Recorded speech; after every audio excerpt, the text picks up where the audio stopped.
What's up, guys? Welcome back to Tron Trucking. Man, good morning. We are in Mount Pleasant, Texas. Just left the yard in Dallas. Got a little bit of sunlight coming up, and we are headed to Texarkana to the Cooper Tire. And then from there, we're headed to Whiteland, Indiana, which is right outside Indianapolis. Normal route that I've taken this load several times now. Comfortable with it. I've been behind this trailer right here, or this truck, sorry, since just outside Dallas. And man, we've been rolling together, skirting through all this traffic. We're about the same speed. Every once in a while, I'll get a little bit closer and my truck starts doing its thing. But for the most part, you know, we've been able to keep right here, letting each other in and out and stuff like that. We're coming up on the CMV inspection area, commercial motor vehicle inspection area. And I've come up on the other way going westbound, and when those lights flash, all trucks are supposed to go in there. I'm pretty sure this time of day, let's see what Trucker Pep says. It's closed. But I have been pulled into the one up here on the left side. If you see those trucks down there, that's where I got my first vehicle inspection done. And we passed. I can't get over.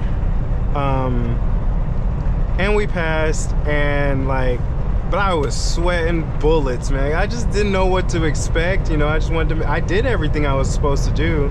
Looks like that one's amping up for people to open up. They got some cones out there and a trooper.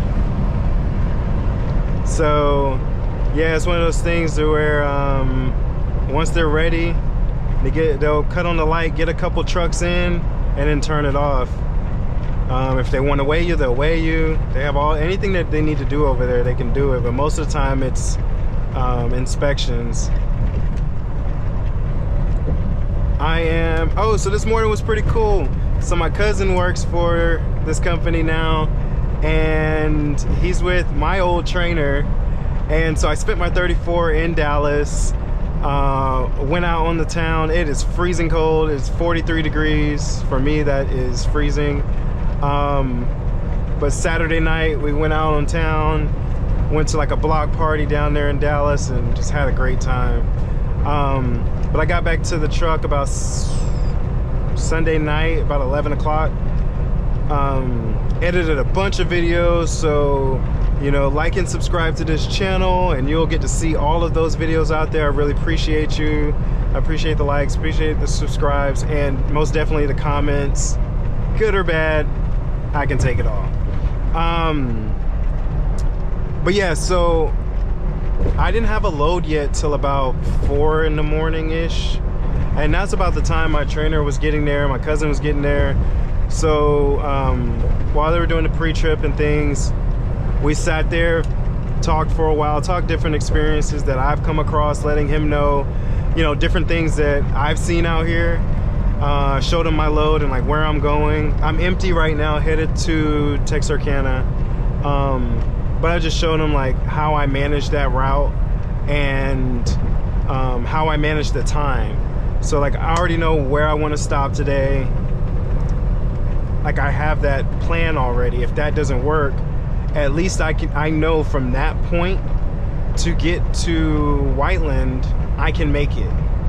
So generally what I like to do is stop at my comfortable time of day, around noonish, 1, 2, not further than that.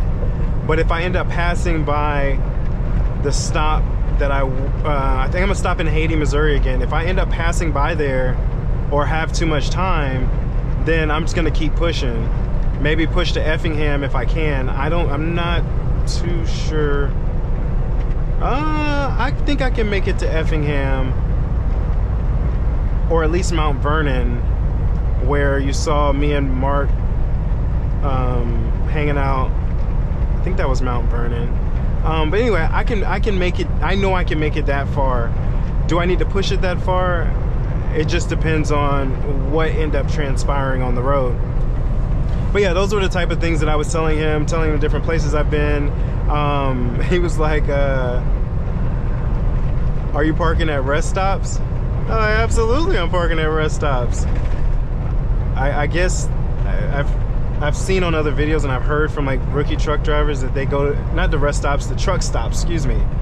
But I'll stop anywhere I'm legally allowed to. But I understand, like, when you're first getting out here by yourself and you just want to take it easy, you might go to a rest stop over a truck stop. I choose to manage it a little bit differently. I'll manage it mainly by the time that I will get to that truck stop or that rest area. Sometimes it's good, sometimes it's not. It really just depends. And I've had some tight backing situation. All the premium parking is gone, you know. Or when I first started out, I didn't care to pay for parking. Most of the time, those reserved parking spots are wide open, nice and easy to get into.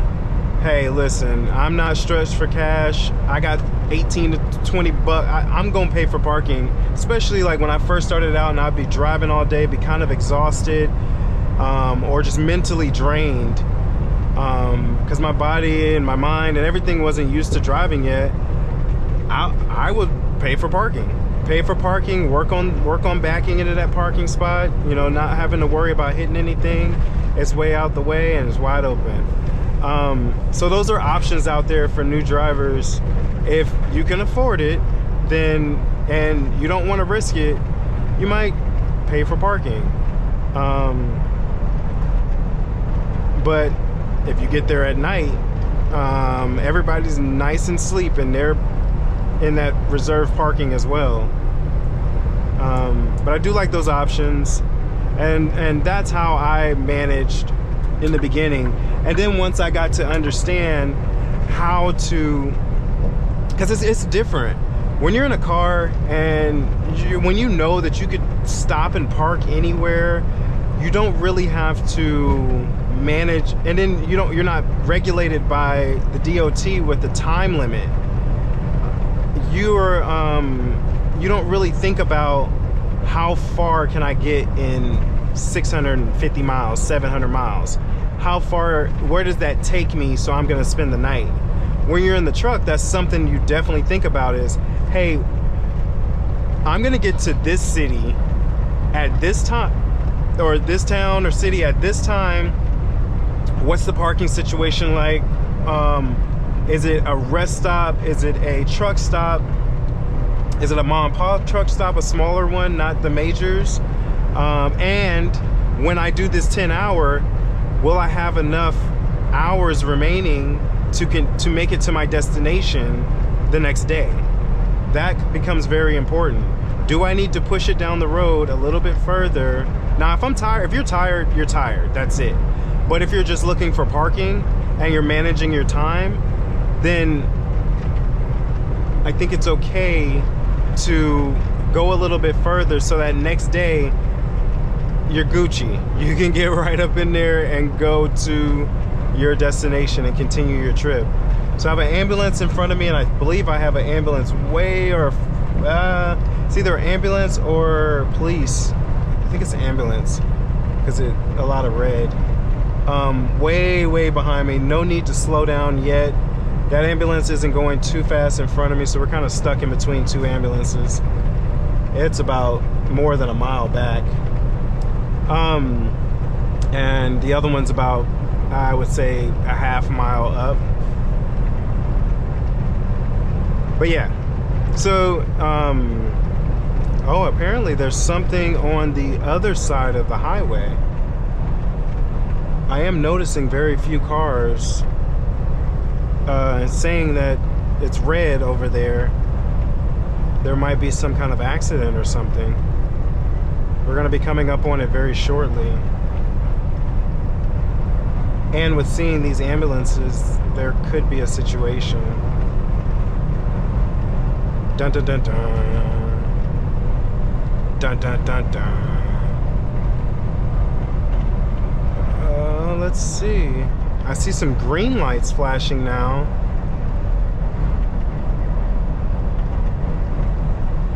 Oh yeah, the other side of the highway is definitely bottlenecked.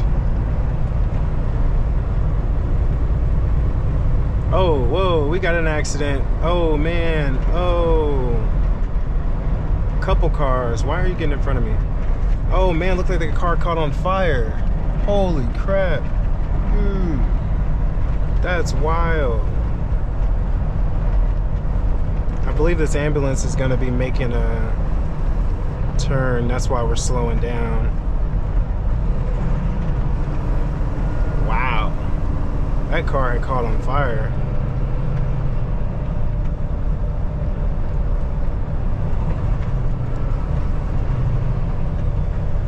Oh, it's a fire truck, not an ambulance. Sorry. Well, that makes sense.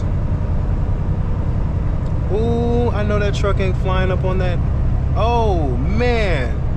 Whoa. Westbound, you're coming up to an accident.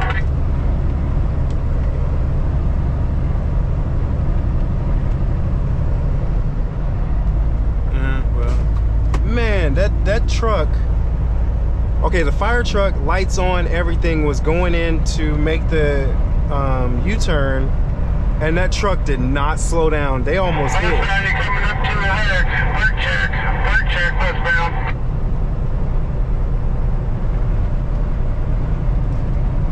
You're gonna need the right lane, east westbound.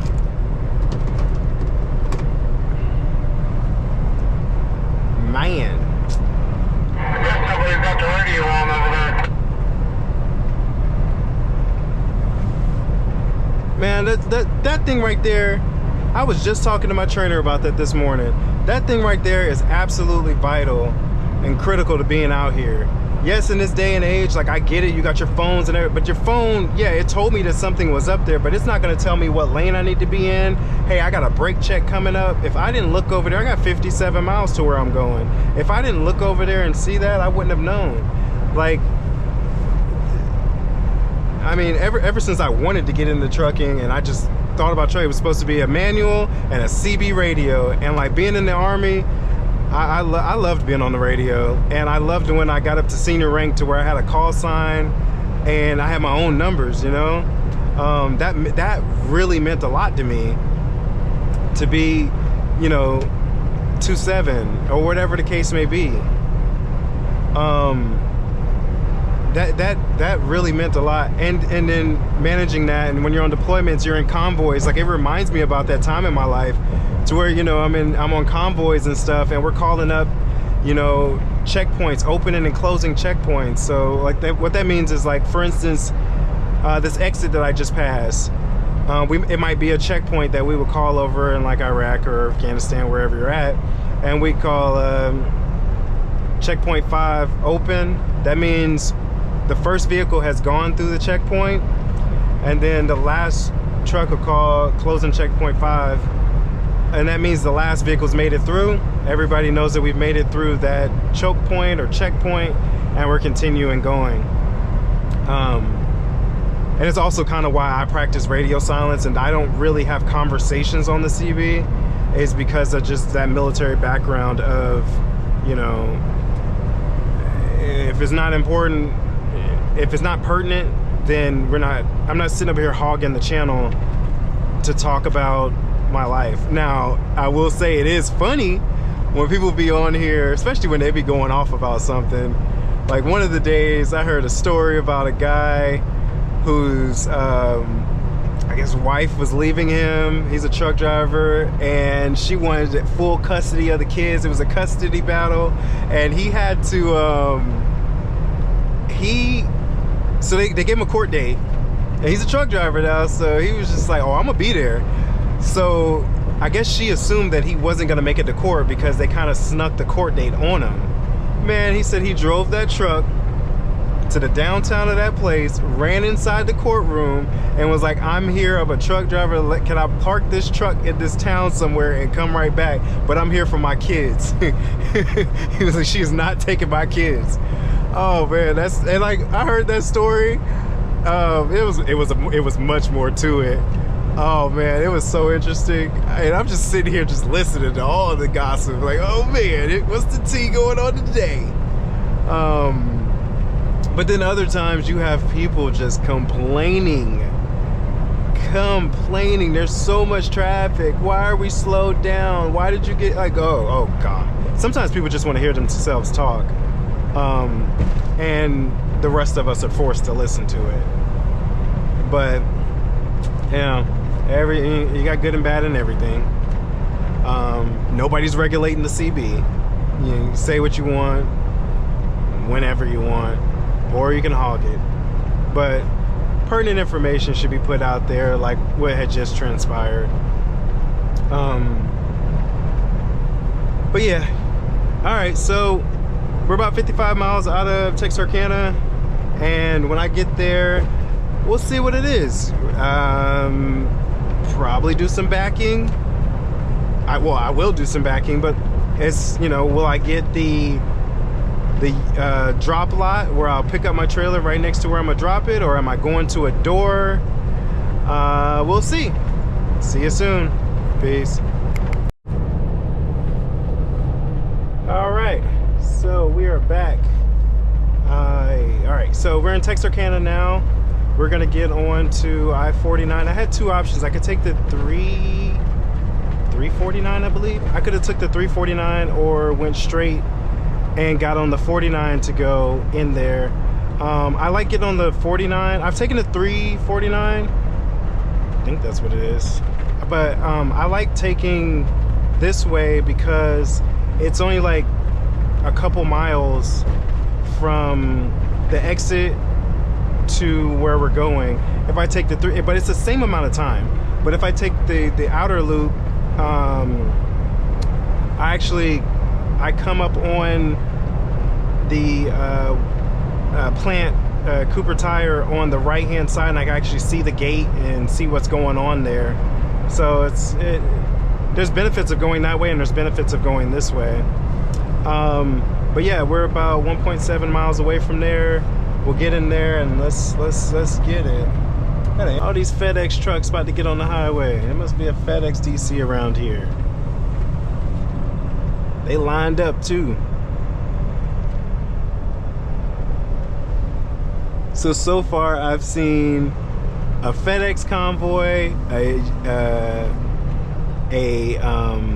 UPS convoy, and I've seen an Amazon convoy. But this FedEx one is small. It's only 3 of them. I thought it was 4. The UPS one, they had a guy out in the middle of the street letting all the UPS trucks go. It was about 50 of them things coming out. And at Amazon, I was at Goodyear in Dallas, the Goodyear DC down there, and there was a huge amount of Amazon guys pulling out. And I was thinking about that little jingle that somebody made at Jeffrey Bezos. Because you just see all these Amazon trucks going. And anytime I see an Amazon truck, I think about that little jingle. Because man, them owner operators that are in them Amazon trucks be floating by you. You look by, and I think of the other little meme where it's playing the music, yeah, I see that when they go flying by me. I feel like, man, it's like I know I'm doing 70, they do it, and I'll look.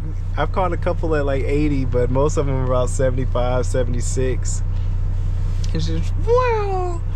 Yeah, get out of the way of them. There'd be a white truck with a blue Amazon trailer. That's Mark. I'll call him back. I do have my headset on though. Oh man, come on.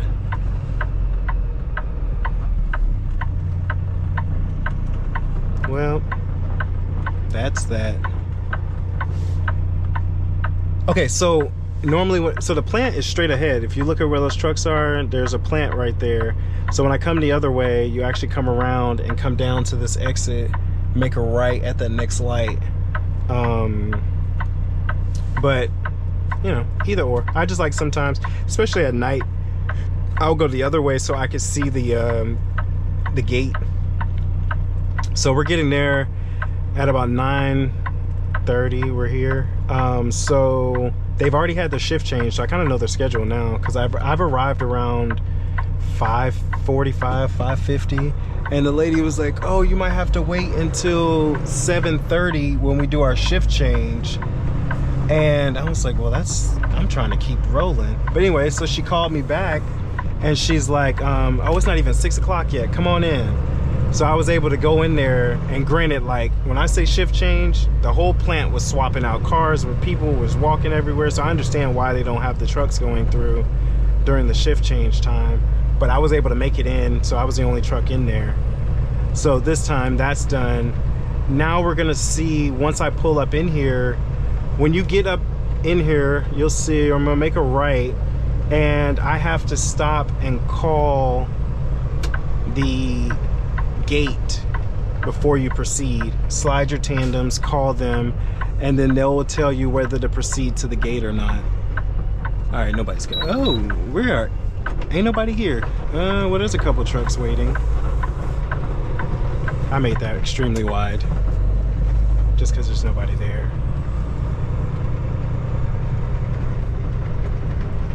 So yeah, see what, there's a sign coming up here, and all the trucks are parked on the right hand side. You slide your tandems, and then we'll go around to the gate area. So what I'll do is I'll get out, I'll slide my tandems, and then I'll make the phone call.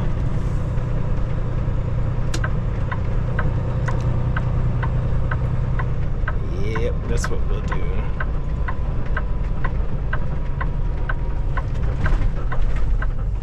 Shoot, I forgot, I got the number saved.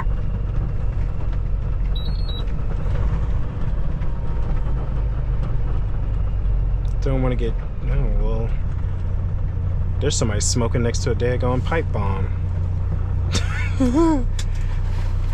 Yeah, the things you see out here. It's a good little ride up here. Not too bad. All right, so that button right there, we're gonna pull it, and they did not push in. So I want the pin to go in, so they didn't push in. So that just means, as you can see, right there, it's kind of leaning on the side. So I have to move up or back a little bit, and then it'll rock it and it'll open up.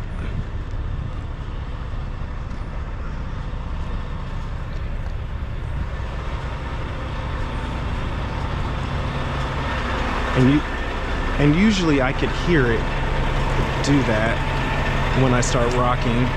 So we're just gonna listen out for it.